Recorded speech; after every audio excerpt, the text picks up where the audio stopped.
Bienvenue à cet épisode de mon ciné balado. Cette semaine au programme, on se promène dans un New York qui baigne, dans un multivers de Marvel. On retourne dans une Amérique des années 30, dans un cirque ambulant. Et on se repose sur les îles de la Madeleine avec Au revoir le bonheur. Mon nom est Patrick Marleau. Vous êtes en compagnie de mon collègue Jean-François Breton. Salut Jeff! Salut Patrick! Je pense qu'on peut dire qu'on est choyé, on est très excité peut-être par les films qu'on va parler cette semaine.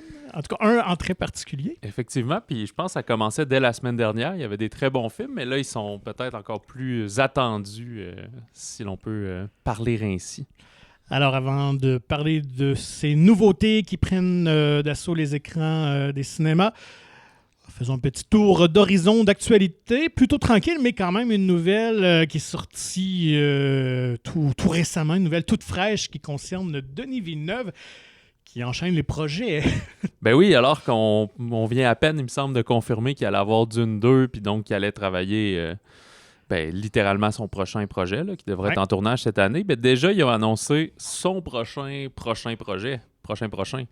Fait que c'est encore dans la science-fiction. C'est Rendezvous with Rama, qui est une adaptation d'un livre de Arthur C. Clarke qui était paru en 1973. Et c'est le même auteur qui avait écrit le roman 2001, L'Odyssée de l'espace. Oui, donc un des romanciers de science-fiction les plus connus et les plus plébiscités dans son domaine. Donc, très curieux de ce qu'il va faire avec ça. Rapidement, l'histoire, c'est que ça se passe en 2131 et c'est des humains qui sont envoyés intercepter un vaisseau extraterrestre. Donc, est-ce que ce vaisseau-là a des intentions méchantes ou paisibles? Donc, ça ressemble quand même un petit côté à The Arrival aussi. On se retrouve dans la prémisse.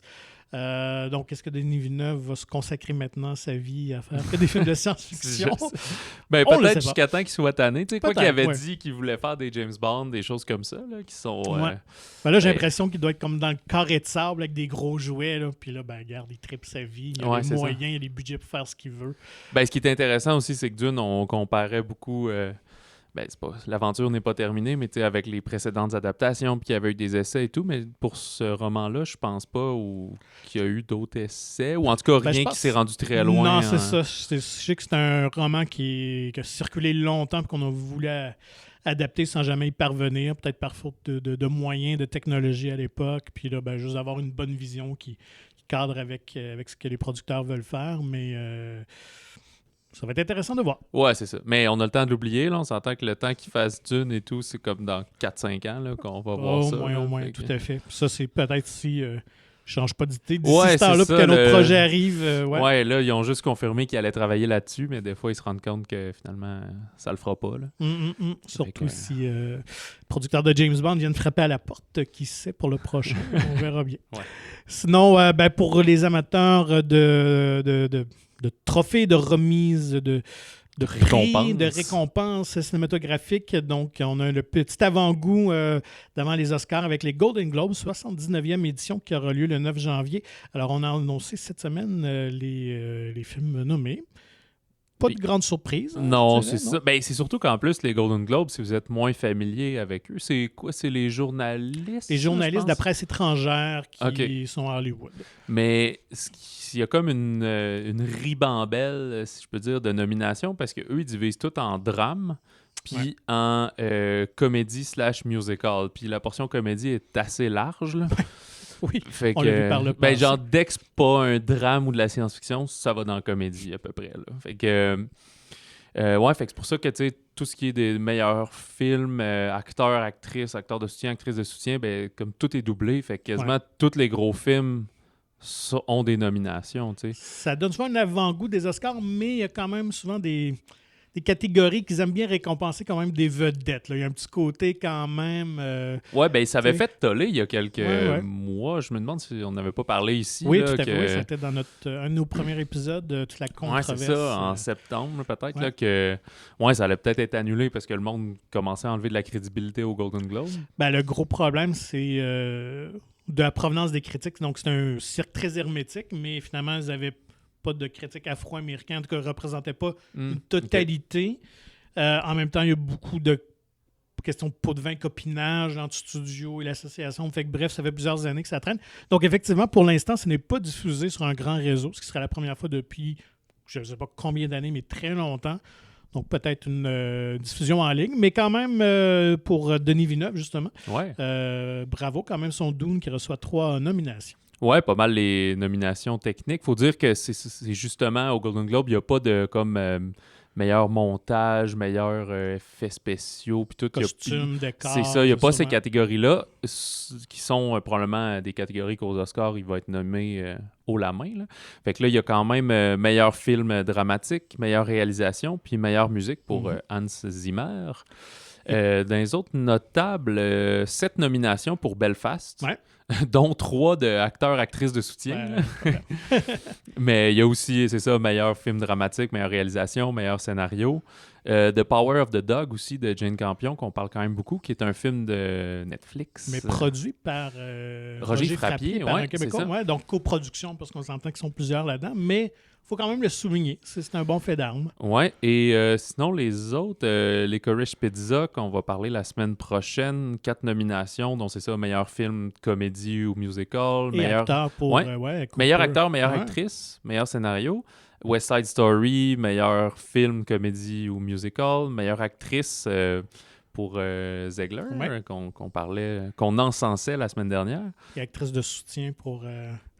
Ariana DeBose. OK. Il m'a passé sous les yeux, tant mieux.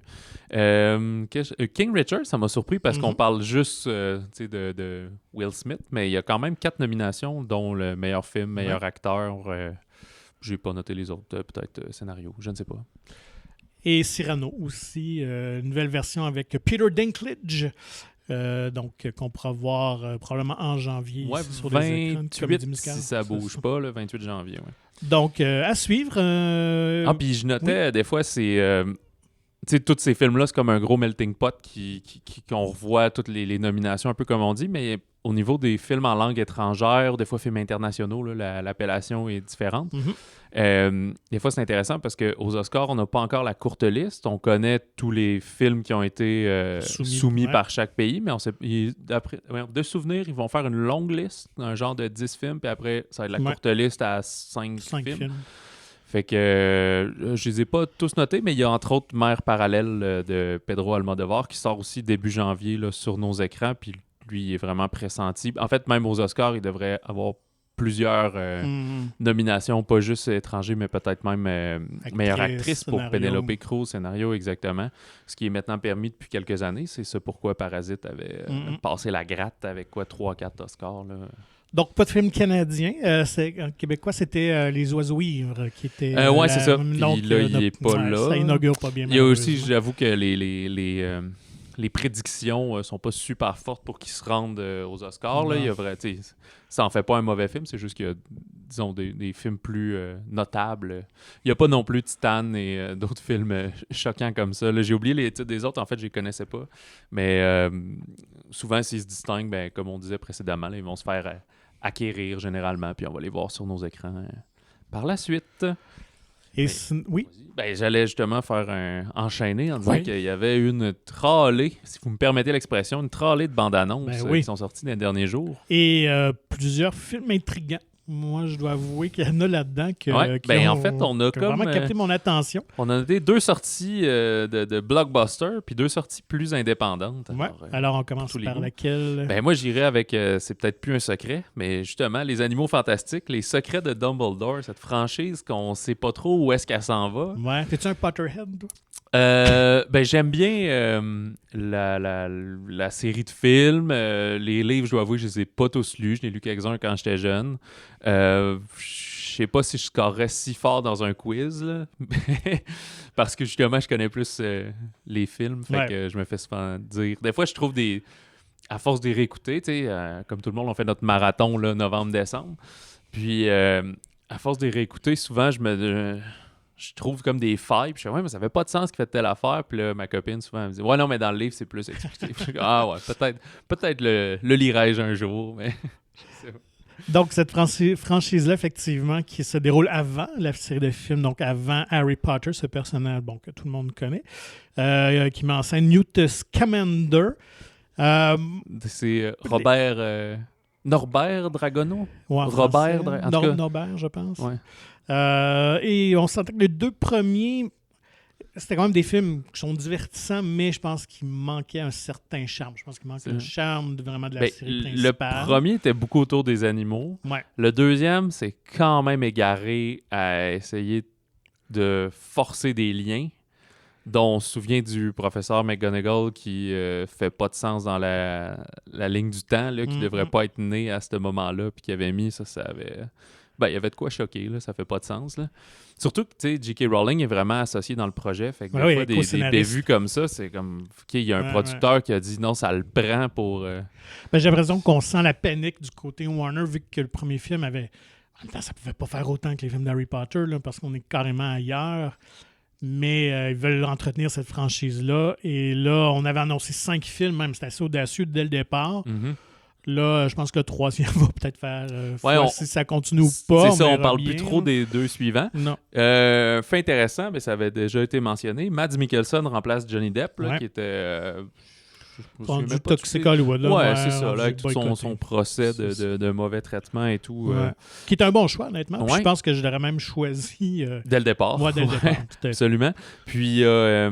ce que j'ai aimé aussi, c'est qu'ils ont donné un look de vilain à Mads Mikkelsen, mais ils n'ont pas redonné le look que Johnny Depp avait, là, tout bleaché, avec les yeux quasiment vides, puis des choses comme ça. Ils ont comme créé son identité. Un look moins excentrique. Ouais, un peu. On dirait. Ben, puis en fait, comme le précédent volet tournait beaucoup autour de Grindelwald, étant les crimes de Grindelwald, là, c'est les secrets de Dumbledore, fait qu'on sent qu'on va plus autour du personnage de Jude Law.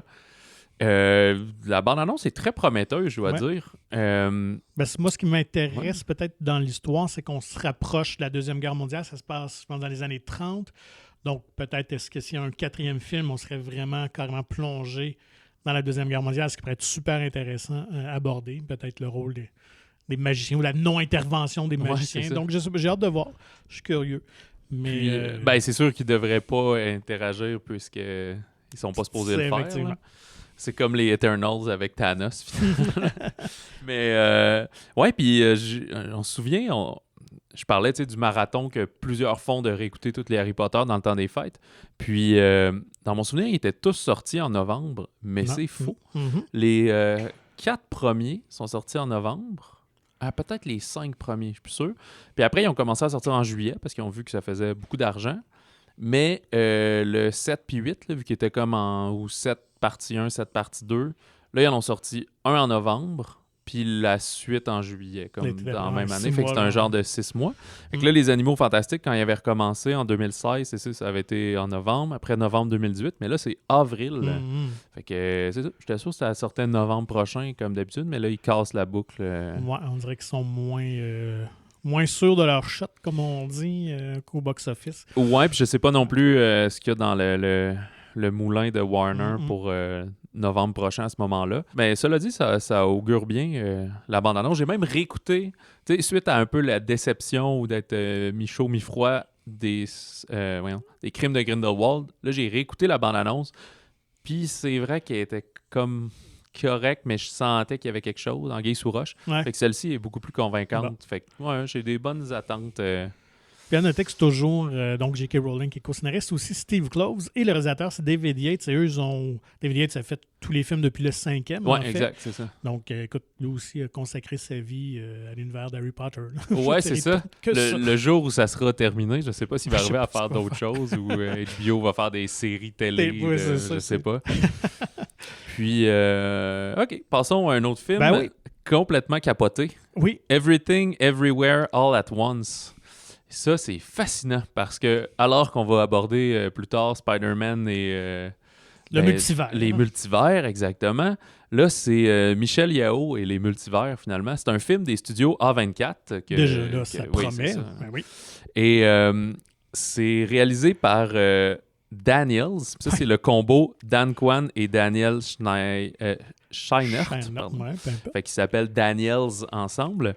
Et le lien entre les deux, là, parce que les Animaux Fantastiques, c'est Harry Potter, donc Daniel Radcliffe. Dans Everything Everywhere, les Daniels, leur film précédent, c'était Swiss Army Men, qui mettait en vedette Paul Dano, puis Daniel Radcliffe, là, qui faisait un genre de cadavre sur une île déserte. Là. C'est assez flyé comme film.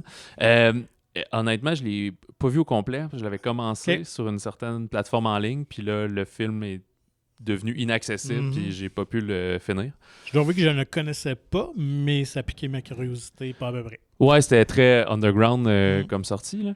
Mais bref, pour en revenir à Everything, Everywhere, All at Once, qu'on pourrait traduire par tout, partout, tout en même temps. Fait que c'est Michelle Yeoh qui est une, je sais pas, une gentille chinoise qui vit sa vie, puis elle se rend compte qu'elle est connectée avec comme plein de elle-même d'univers différents pour affronter un genre de méchant, mais qui est plus terre-à-terre que vraiment un Marvel. Fait que ça serait comme le côté indie d'un film de super-héros, si on veut. Là. Puis tu sais, Michelle Yeoh qui vient de Tigre et Dragon et récemment dans Shang-Chi aussi. Oui. Donc oui, de la revoir déjà, faire probablement un peu de kung-fu, ça va être le fun. Mais en plus, son adversaire, c'est Jamie Lee Curtis. Oui, exact. Quand même dans un contre-emploi que j'ai juste hâte de voir. Vraiment, bravo. Produit par les frères Russo aussi, quand même, Anthony Joe Russo, qui ont fait les Avengers et plein de trucs. Donc, alors... Cette info m'avait échappé. Ouais. Donc, curieux à voir, ça sort au printemps. Ouais, 25 mars, normalement. Donc, il reste un des films forts original de 2022. Ouais, puis si j'ai bien vu, il y a déjà... les droits sont déjà acquis de distribution par un distributeur au Québec. Là. Fait que sûrement qu'il y a une... Là, c'est vraiment A24 qui a publié leur bande-annonce, mais on devrait l'avoir sous une bannière ici prochainement. Et Daniel Radcliffe peut nous mener au film suivant. À Daniel Radcliffe. The Lost City, où là, c'est vraiment lui qui joue dedans. Là. On ne fait plus juste parler de ce qu'il a fait avant. Ouais. Avec un genre de comédie romantique d'aventure, un peu. Oui, moi je trouve qu'il y a des relents un peu pour les plus vieux comme moi, Romancing the Stone, un petit peu, parce qu'on suit, dans le fond, une autrice qui a un certain succès, puis finalement, elle est mêlée justement à ce multimilliardaire-là qui est joué par Daniel Radcliffe, qui est convaincu que le trésor existe pour le vrai de son roman, de son intrigue. Alors, fiction et réalité se mêlent et se joint à eux un modèle qui, en fait, c'est le modèle qui pose pour les couvertures de ces romans harlequins-là, qui est convaincu qui est un héros, qui est le personnage. Ouais, alors qu'il n'est même pas acteur, il est juste modèle de photo. C'est ça. Et qui est joué par...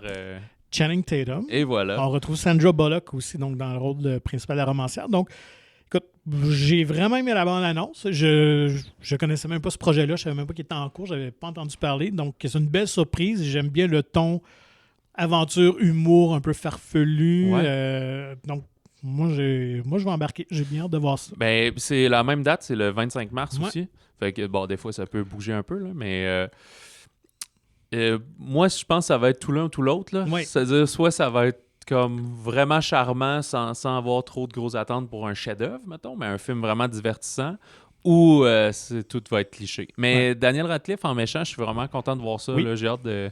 Il y a une barbe à cette heure, puis... Ouais, c'est le fun de le voir jouer autre chose. Mais en même temps, c'est ce que j'aime depuis la fin d'Harry Potter. Écoute, il a vraiment pris une tangente incroyable, un peu à l'image des comédiens de Twilight aussi. C'est vraiment refait une image dans le cinéma indépendant avec des rôles complètement éclatés. Là, on le ramène un peu dans le giron d'Hollywood commercial, mais je suis content de le voir jouer ce genre de rôle-là. Puis en plus, il y a un caméo, en tout cas, il semble avoir un rôle quand même dans le film, mais on ne dit pas qui qu'on voit apparaître dans la bande-annonce. Ouais, c'est ça. C'est bien choisi. J'avais entendu dans le moulin à rumeurs, je pensais qu'il le garderait secret pour le film, mais il est vraiment dans la bande-annonce. Fait que si vous voulez voir c'est qui, checkez la bande-annonce. Voilà. Sinon, gardez-vous ça. Essayez de vous garder ça secret jusqu'en mars. Puis lui aussi choisit bien ses rôles généralement. Et surtout ces petits rôles-là un peu. Oui, en fait, c'est surprenant de le voir dans un film de ce genre-là, je dirais. Et un autre acteur farfelu. Oui, c'est ça, autre acteur farfelu qui ne choisit pas toujours bien ses rôles. The Unbearable Weight of Massive Talent avec Nicolas Cage dans le rôle de Nick Cage. Qui qui se joue lui-même et finalement, de ce qu'on comprend, c'est qu'il y a une espèce d'admirateur qui l'amène, parce que Nick Cage, en fait, il faut dire que l'acteur est fauché, comme dans la vraie vie, il a besoin d'argent, enchaîne les rôles, et un admirateur qui lui promet une somme colossale pour venir à sa fête, et là, je pense qu'il va lui offrir de tourner dans un film sur la vie de Nick Cage. Quelque chose ils ont comme l'air ça, à prendre la ça drogue aussi, puis buzzer. Ouais. Ça a l'air pas clair. Donc, mais... est-ce que ça va être un Bing John Malkovich ou si ça risque d'être complètement quelque chose de raté? On ne sait pas. Ouais, au début, quand on a vu la bande-annonce, je me disais, OK, c'est une espèce de film de série B qui va sortir sur je sais pas trop quelle chaîne, puis ça va finir là. Mais c'est Lionsgate Film qui produit le film. Fait que... Ils doivent le croire pour le sortir en salle. Pedro Pascal aussi, qu'on trouve quand même. Ouais, c'est ça, c'est lui qui fait le fan. Ouais, c'est ça, ouais, tout à fait. Puis au début, quand il est dans un sauna, il parle avec Neil Patrick Harris, qui n'est pas nommé comme tel, mais j'imagine qu'il joue lui-même, puisque Nicolas Cage joue lui-même. Fait que les deux serviettes à la taille qui parlent de leurs finances. Là, fait que ça risque... Ça peut être un projet surprise, et puis écoute, Nicolas Cage peut toujours nous surprendre. C'est comme un choc qui a 9 vies. Depuis plusieurs années, les mauvais films qu'il a fait, c'était vraiment des films d'action. Puis des films un peu plus indépendants comme Pig, qui est un peut-être des coups de cœur de l'année, des films surprises, ben peut-être que lui aussi pourra en être un, de dire, OK, quand tu fais quelque chose de plus humain, c'est plus intéressant que juste du série B puis des trucs comme ça. Là. Donc, à voir au printemps sur les écrans. Parlons de sortie. Alors, un programme assez intéressant. Commençons par film québécois des fêtes oblige. Depuis plusieurs années, on a notre film commercial, grand public. Des fois, il y a rapport à Noël, d'autres fois moins, mais cette fois-ci, on parle quand même de la famille avec la nouvelle comédie dramatique de Ken Scott, Au revoir le bonheur. Puis, en fait, pas au revoir, mais bienvenue, Ken Scott. Ça fait quasiment 10 ans qu'il n'a pas tourné au Québec. Depuis Starbuck, qui était son dernier film. Après ça, il s'est exilé aux États-Unis où il a tourné 2 films. Il a réalisé un film français, coproduction Inde-France-Canada, en tout cas, bref. Donc, c'est vraiment un retour... chez nous, avec des comédiens d'ici. C'est ça. Puis entre-temps aussi, quand même, La Grande Séduction a été adaptée dans plein de pays. C'est drôle parce que nous, c'était sorti, 2009 à peu près? Non, mais pas 2003. Ouais, c'est vraiment vieux. Ouais, 2003. Puis c'est comme, je pense, en 2000... Attends, je les ai-tu notés? Il y a la version canadienne-anglaise. Ouais, c'est ça. Ouais. Mais c'est ça. Elle est sortie en 2013. Fait que c'est quand même 10 ans plus tard. En 2014 en France, puis en 2016 en Italie. Fait que c'est comme 10-12 ans plus tard que là, le scénario a pogné ailleurs. Fait que il doit avoir des droits de suite. Fait que ça va bien pour lui. Mais sinon, il est beaucoup associé à La Grande Séduction, qu'il n'avait pas réalisé, cela dit, juste écrit. Mais Starbuck, Les Doigts Croches, puis Delivery Man, comme tu as dit, qui était le Starbuck aux États-Unis avec Vince Vaughn. Alors, si on revient au Revoir le bonheur, c'est avec 4 frères joués par François Arnaud, Louis Morissette, Antoine Bertrand et Patrice Robitaille. Déjà, c'est une bonne brochette de comédiens. Tous des gens que le grand public aime. Exact, et qui ont presque tous aussi 2-3 autres films cette année. Là. Pandémie oblige. Exact. Alors, ces 4 frères promettent, lors des funérailles de leur père, de mettre leurs différends de côté pour lui rendre un dernier hommage en retournant à leur maison d'été aux îles de la Madeleine pour y répandre ses cendres. Sauf que les 4 frères que tout oppose ont un point en commun, en fait, puis c'est leur père, c'est-à-dire cet homme qui a été si important pour chacun d'entre eux. Mais l'avenir de la maison d'été va devenir le vecteur de conflit entre eux. Mm-hmm. Alors, c'est vraiment c'est un film vraiment grand public qui est fait pour plaire à tout le monde, disons-le. On retrouve certains relents de La Grande Séduction parce qu'évidemment, on ne peut pas empêcher ce parallèle-là des personnages qui quittent la ville pour se retrouver sur une île. Là, cette fois-ci, les îles de la Madeleine. Donc, il y a un côté où on côtoie un peu la simplicité ou la gentillesse, sans être négatif là, de ces gens-là, finalement. Ouais, c'est ça. Des problèmes moins complexes qui sont peut-être plus ancrés dans les vraies valeurs, disons ça comme ça. Vivre un peu au jour le jour. Et surtout, eux, on voit des sauts dans le temps. Pierre-Yves Cardinal joue leur père, mais là, il est décédé dans le présent, fait que c'est souvent des flashbacks quand ils sont enfants. Puis, tu sais, c'est la maison d'été, fait qu'il va toujours 2, 3, 4 semaines. Tout le temps in-out un peu rapide. OK, vite, il faut que je retourne à Montréal. des trucs comme ça. Et on retrouve Julie Le Breton, qui elle est une native des Îles-de-la-Madeleine et qui surveille la maison. Là, c'est un peu la concierge ou la surintendante, bref. Exact, c'est vraiment une grosse maison. Là. C'est une maison qui a comme 7-8 chambres à coucher et tout. Là. Fait que elle s'occupe un peu de la maintenir là. Je dirais que c'est une faille du film, là. Son accent madelino, moi, ça m'a pas convaincu, mais en même temps, elle ne le surjoue pas. Parce qu'elle joue très bien, en fait, justement, ses nuances d'émotion. C'est un peu comme la méchante du film malgré elle, genre, à cause d'une certaine situation. Mais c'est ça, fait qu'elle a plus comme un peu évité l'accent, si on veut, comparé à d'autres personnages qui l'ont plus, tu sais. Fait que ça peut être ça, mais on accepte. Là, on a vu des accents bien pires que ça cette année au cinéma. Mais ouais, en somme, c'est un bon portrait familial, comme on dit, des relations, je vais dire frères-sœurs, mais c'est juste 4 frères, là, mais vous pouvez comprendre, tu sais, d'être différents, mais d'être rattachés à certaines choses. Souvent, leurs échanges, leurs interactions, on comprend qu'ils ont un certain poids dedans d'un passé, parce que c'est 4 frères qui sont comme dans la quarantaine. Là. Fait que c'est pas la première fois qu'ils se rencontrent. Là, c'est ça. Ils n'ont pas besoin de dire grand-chose. On comprend tout de suite qu'il se passe de quoi. Et moi, j'avais été surpris un peu par ce choix de casting quand même, parce que les comédiens ne se ressemblent pas tant que ça. Là. Disons, non, moi, je pense pas qu'ils passeraient pour des frères, mais on lui pardonne parce que c'est évident qu'ils ont une chimie et qu'ils ont un plaisir de jouer ensemble. Là. Pour la plupart, ils se sont déjà croisés sur d'autres projets. Donc, je pense que c'est à voir si vous aimez ces comédiens-là, ces visages-là. Vous allez passer un bon moment, même si c'est pas peut-être pas un grand film de divertissement québécois. Là. Je reste quand même poli. Je pense qu'on aurait pu injecter un petit peu plus de folie. Connaissant Ken Scott, je trouve qu'il est allé un petit peu trop classique, là, peut-être un peu trop propre, peut-être ce que j'aimais de Starbucks, justement, déjà dans la proposition qui était déjà un peu plus folle. Je pense qu'il... c'est ça. Je pense qu'il va un petit peu trop classique, mais ceci dit, c'est comme un bon bouillet de poulet, là. L'hiver. Oui, exactement. Puis, savais-tu qu'à la base, ça devait être une coprode avec la France? Puis ça devait pas être aux Îles-de-la-Madeleine, ça devait être justement en Europe. Ben oui, puis c'était trop cher.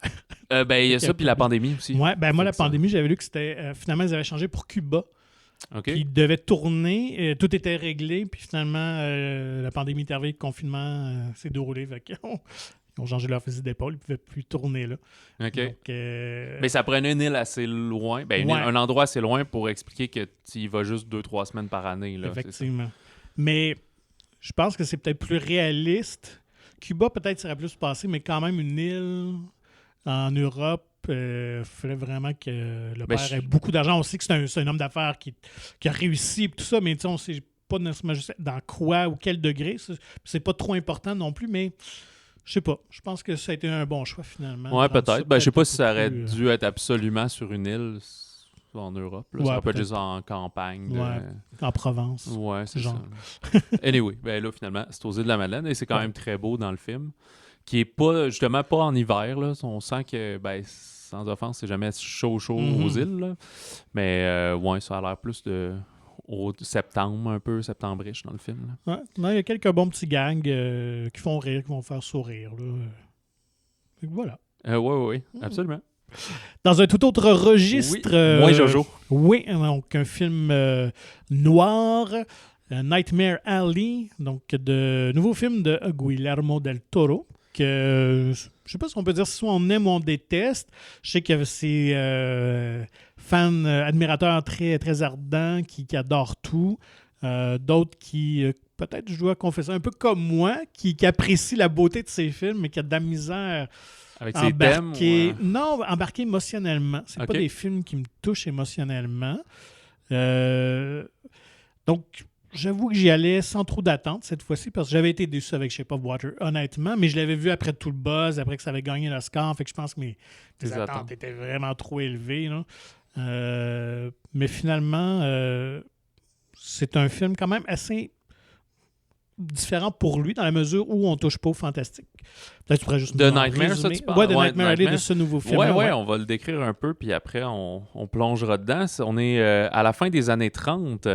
Un vagabond charismatique au passé mystérieux aboutit dans un cirque où il s'attache à un couple formé par une voyante et un mentaliste. Fait qu'avec ses nouvelles habiletés qu'il va développer, eh bien, il se fait un remarquable talent d'arnaqueur qui va lui ouvrir les portes de la haute société new-yorkaise.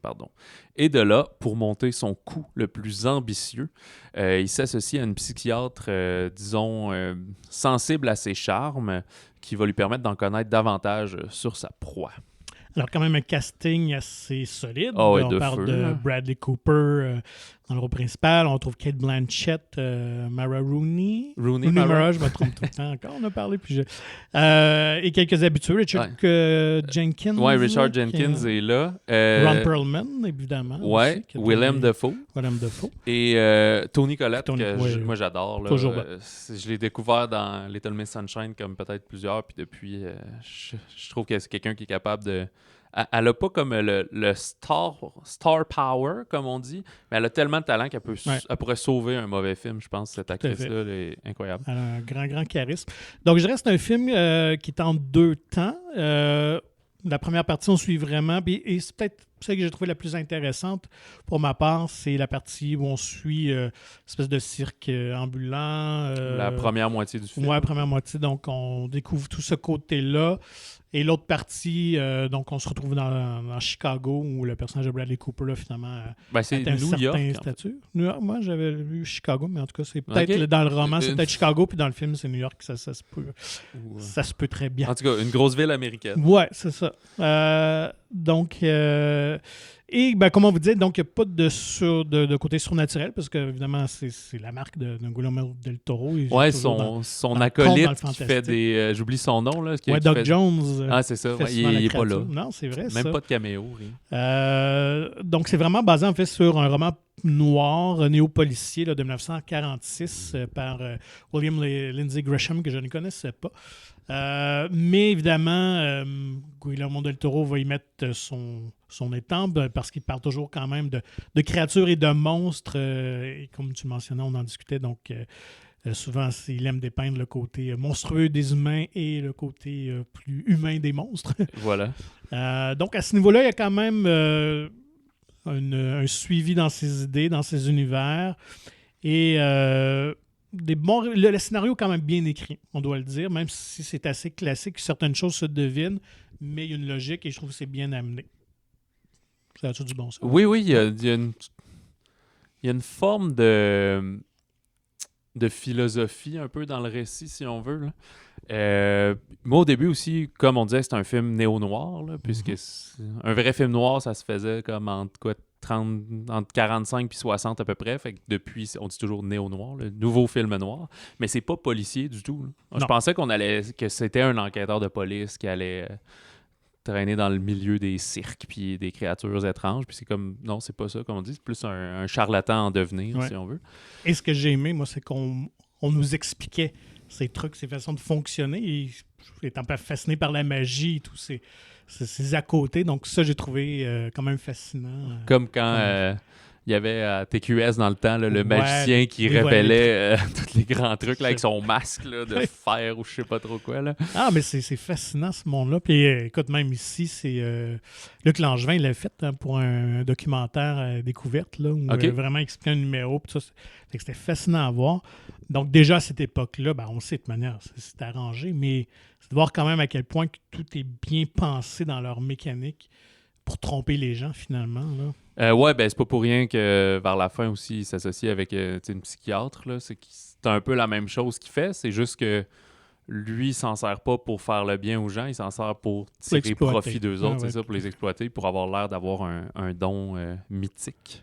Donc c'est ça, ce personnage-là, Bradley Cooper, donc commence vraiment dans la misère, dans la dèche un peu, et finalement va accéder à l'élite de cette société américaine de la côte Est, et finalement gravir et exploiter un peu la faiblesse et la crédulité de ces gens-là.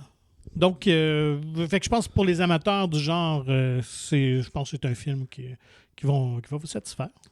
Oui, amplement. Puis comme tu as mentionné d'entrée de jeu, quand tu parlais de Shape of Water, tu sais, la photographie, la direction artistique, Ouais. les costumes, c'est Le son c'est aussi, j'ai super. Là, remarqué. recréer une espèce de vieux cirque un peu creepy, justement, là, un peu épeurant, mais ouais, là-dessus, c'est vraiment très fort, c'est sûr. Ça a été filmé en partie à Toronto, Ben oui, d'ailleurs, ben oui. puis un peu à Buffalo.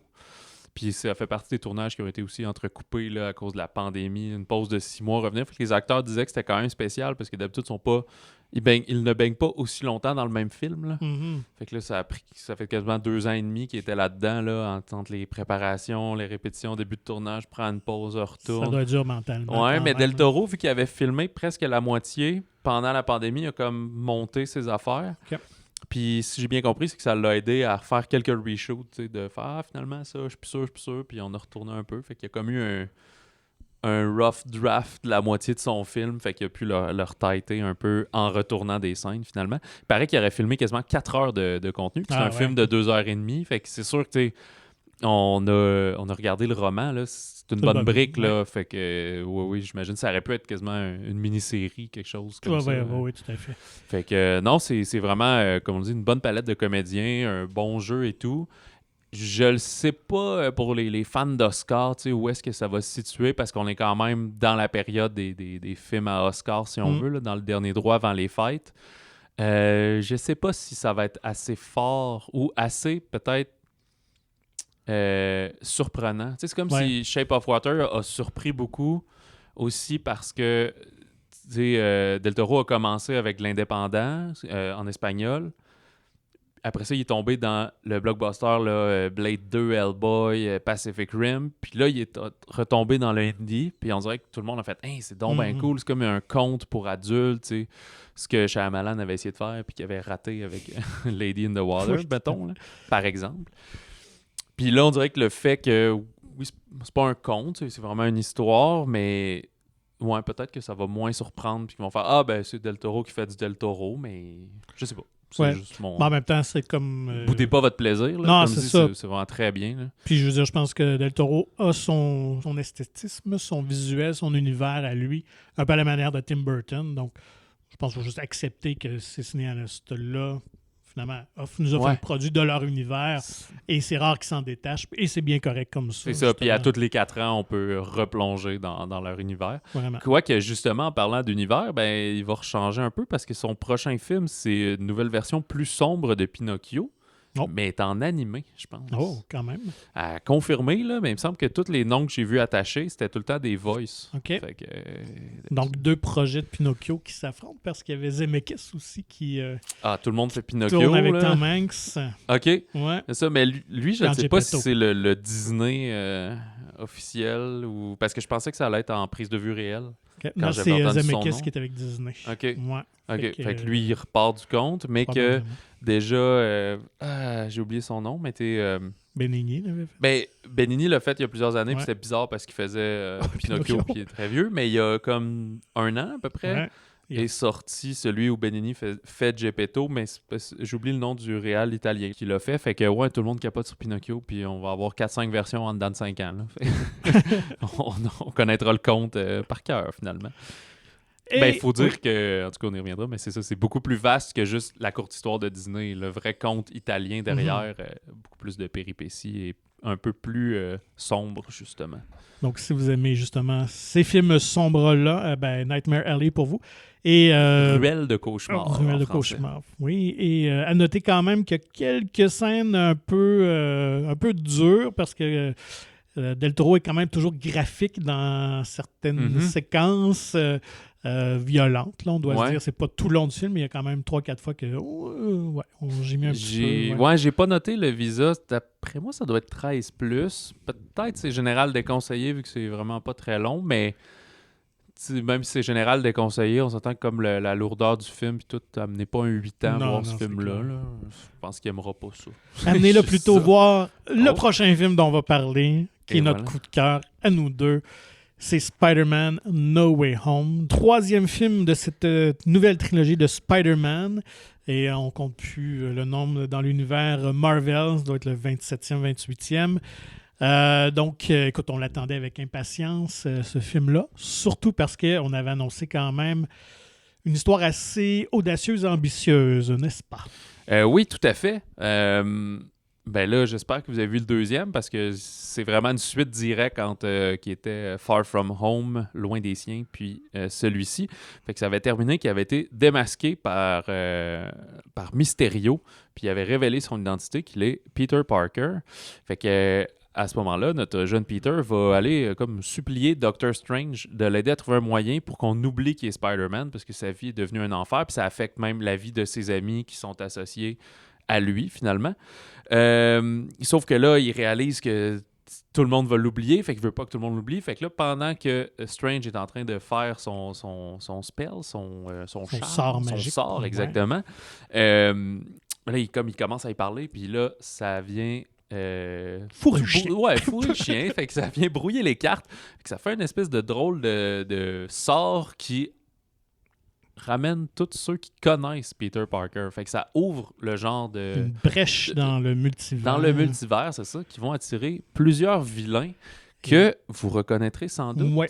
Donc, évidemment, sans trop en dire, mais vous avez sûrement vu la bande-annonce, donc on retrouve quand même Dr. Octopus, Doc Ock, le Green Goblin, joué par Willem Dafoe. Donc, on ramène des personnages... Double sortie ce vendredi pour Willem Dafoe, oui, en fait. Oui, grosse fête de semaine. Alors, des méchants de la première trilogie réalisée par Sam Raimi au début des années 2000. Après ça, des méchants du diptyque avec Andrew Garfield au tournant des années 2010. Donc, beaucoup de stock, beaucoup de personnages. Et vraiment, il faut dire, c'est un tour de force de Disney de convaincre tout le monde de ramener... de revenir, de rejouer, de reprendre leur rôle. Et moi, je dois avouer, juste à noter peut-être que c'est la même équipe en place aussi que les deux films précédents, donc le réalisateur John Watts et les scénaristes Chris McKenna et Eric Summers. Et ça, je pense que ça fait une grande différence quand l'équipe créative est là, en place pour plusieurs films. Surtout dès le départ, je pense qu'ils avaient bien saisi pour la première fois le personnage de Peter Parker. Je pense qu'il n'avait été jamais pleinement rendu justice dans les films. Je pense d'une part parce qu'on le faisait vieillir quand même assez rapidement. Ouais. Souvent, c'était juste le premier film qui se déroulait au secondaire. Et là, c'était audacieux de faire la trilogie entière sur un jeune Peter Parker qui est ado. Et je trouve... Puis souvent, on commençait au secondaire, mais l'acteur avait déjà comme 27 ans. Là. C'est ça. Alors que là, Tom Holland vieillit quand même, mais il a sa bête encore d'ado de 16-17 ans, ça passe bien.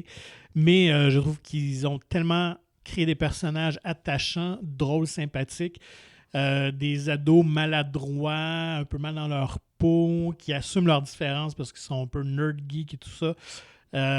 Et ça se voit à l'écran, donc dans ce film-là encore plus, c'est un aboutissement avec ces comédiens-là, donc Tom Holland qui est juste fantastique, Zendaya que j'adore aussi, et Bataclan de... Je sais pas son nom d'acteur, lui qui fait Ned. Lui qui fait Ned, donc le faire valoir un peu l'ami de Peter Parker, qui est très drôle. Ouais, c'est ça, puis c'est surtout l'ami parce que... Ah, c'est pas vrai. Dans le premier Spider-Man, il y avait un ami, c'était James Franco.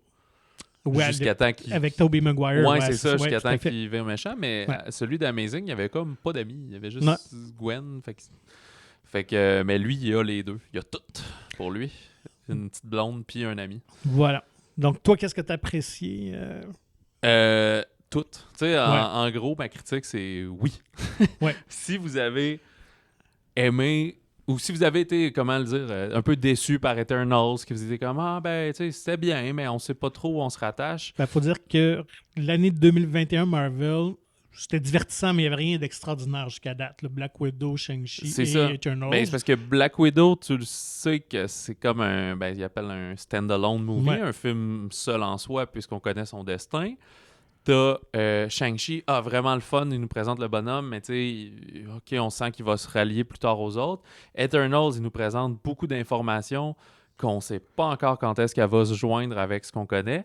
Mais là, on nous ramène un personnage qu'on connaît avec un certain passé. Doctor Strange a une certaine présence dans le film aussi. Ouais. Fait que c'était vraiment le fun. Là, c'était comme revoir la suite, si on veut, de la phase 3, dans le fond. Et dont les enjeux sont encore plus grandioses. C'est une apogée un peu. C'est ça. On connaît le personnage, fait qu'on peut en donner encore plus, alors que les premiers films de Spider-Man, là, avec Tom Holland, étaient un peu bon enfant. Là, il y avait comme certains méchants, certes, mais on dirait que c'était il gérait ses petits problèmes, puis Ouais, ça ouais, allait, c'est un petit film d'ado à la John Hughes un peu. Et là, c'est avec ça, des ben super là, méchants. ça commence le caca dans le ventilateur pas mal, là, quand t'ouvres des cracks de multiverse, puis que ça devient tangible, tu sais, puis ça ouvre peut-être aussi la porte, parce qu'on sait que le prochain Doctor Strange, c'est avec le multiverse, fait que lui-même devrait continuer à baigner là-dedans, là.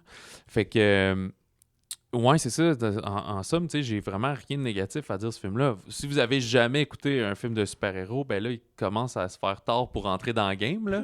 Comme on dit, Shang-Chi aurait pu être une porte d'entrée parce que c'est une présentation de personnage. Là, tu sais, vous êtes quand même mieux...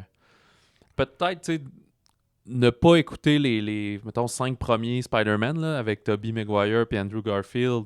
Vous allez comprendre que les méchants sont des méchants. Là. Ouais. Il y a peut-être juste certains clins d'œil entre eux que vous n'allez pas saisir, mais vous allez comprendre l'ampleur. Surtout Mais qu'il y en a si vous avez- quelques-uns qui sont iconiques quand même, donc on les connaît par la bande dessinée, par les dessins animés, C'est par les ça. figurines quand on était jeune. Fait que ça, c'est pas trop. Exact. Mais tu sais, pour ajouter au plaisir, je pense que c'est des Ben oui. avoir vus, là, assurément. Mais Parce que le plaisir, c'est de revoir les comédiens rejouer, reprendre leur rôle 20 ans Ouais. après, 15 ans après. Donc, c'est c'est ça. Puis c'est c'est des rôles fun. majeurs. Ils Ben sont oui. comme les méchants du film. Ils ont eu un petit peu de de-aging pour Bien Defoe sûr. et Molina, mais rien de vulgaire. Là. Ça paraît passe très bien. très bien. Ouais. Ben, surtout que c'est Sony / Marvel, ils ont les moyens de leurs ambitions. Là. Fait que ça va très bien pour ça. D'ailleurs, mais ça, pourquoi aussi tout le monde était autant excité par Spider-Man? Certes, les fans de Marvel, mais les fans de cinéma et de box-office. Mhm. Parce que Spider-Man rassemble toujours beaucoup d'argent. Puis Oui. tu sais, ça va être en voie d'être le meilleur week-end depuis le Star Wars en 2019, dans le fond. Décembre 2019, là, comme. Fait que Homecoming, quand il était sorti, lui, par contre, alors qu'on parlait des Harry Potter qui avaient démarré en novembre puis qui ont flippé vers l'été, eux, c'est l'inverse. Homecoming était sorti en juin, qui avait ramassé 880 millions mondialement, 335 en Amérique du Nord. Ben, en Amérique du Nord, c'est comme aux États-Unis et Canada, mais ça compte pas le Mexique, là, en tout cas. Et Far From Home aussi, qui était sorti en juillet 2019, à peu près, même chose, 390, mais 1,1 milliard C'était énorme. mondialement. Fait que là, les pronostics sont que le film ferait peut-être 150 millions et plus pour son premier week-end.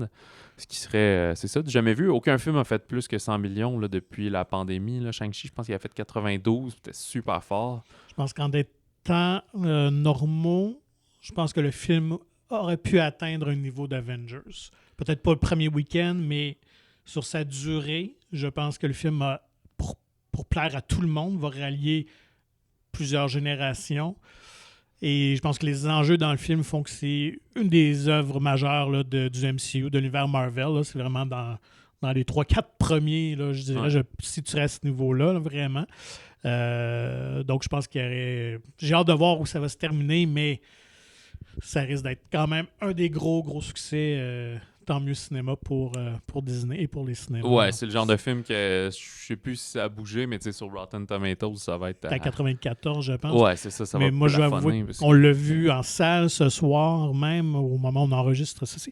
Et c'était la salle la plus remplie depuis le virus, depuis la pandémie. Ouais. Donc ça, c'était le fun de vivre un film avec les spectateurs, des entendre réagir. Ouais, ça applaudit, là, Ça le monde. applaudissait plusieurs fois, ça riait. Donc, à noter que le film, à l'origine, devait sortir après celui de Doctor Strange. Et finalement, on a fait des petites modifications au scénario parce que lorsque le film de Doctor Strange a été repoussé en termes de production, parce qu'on sait que le réalisateur, Scott Derrickson, qui devait revenir, finalement, avait quitté un peu le navire. On était un peu en désaccord sur la direction à prendre avec Disney.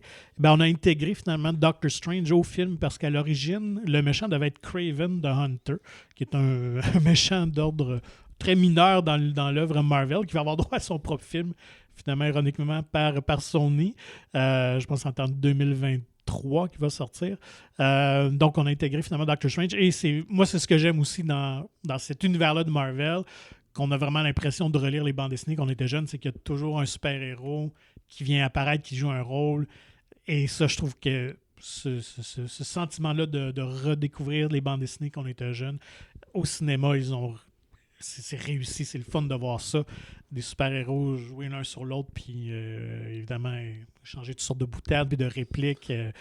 Fait que c'est bien réussi. Ben oui, puis dans leur univers, Iron Man était un peu le père spirituel Oui. de Peter Parker. Sauf que là, on se dit, mais est-ce que parce que Doctor Strange y est, ça va le remplacer? Oh non, vraiment pas. Là. Ils sont comme... c'est pas la même comme dynamique. Il dit, on est c'est comme des amis de travail. Là. Genre, on a sauvé le monde ensemble. Fait que tu peux me demander un service puis tout, mais on s'entend pas là, parce qu'il y en a un qui est comme... il est pas si vieux que ça, mais une espèce de sagesse. Puis je pense qu'il est quelqu'un de pas très... Tu sais, quand tu connais quelqu'un qui est bon dans quelque chose, mais qui est pas bon pour l'expliquer, là, ça serait un petit peu Stephen Strange. Mais fait que l'autre, il est comme, hey, t'es un ado, là, genre 17 ans, là, tu m'énerves. Là. Quand même drôle. Ouais, donc regardez bien parce qu'il va y avoir d'autres personnages connus qui vont apparaître. On n'en dit pas plus. Et évidemment, restez jusqu'à la toute fin parce que la scène post-générique, mi-générique, donne une idée peut-être où va s'en aller la franchise ou le personnage. Donc, très curieux de voir où ils vont aller avec ça parce que la barre est très haute là, pour la suite. Là. C'est ça. Et celle de fin de générique met la table pour le prochain Marvel, la suite des aventures. Qui sera Doctor Strange, justement. Donc, un peu plus tard, en 2022.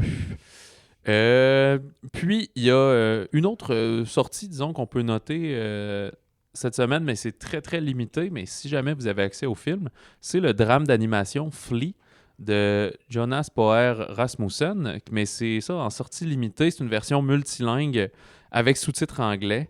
Cela dit, ça a remporté des prix à Annecy, à Sundance. Il a été présenté à Cannes.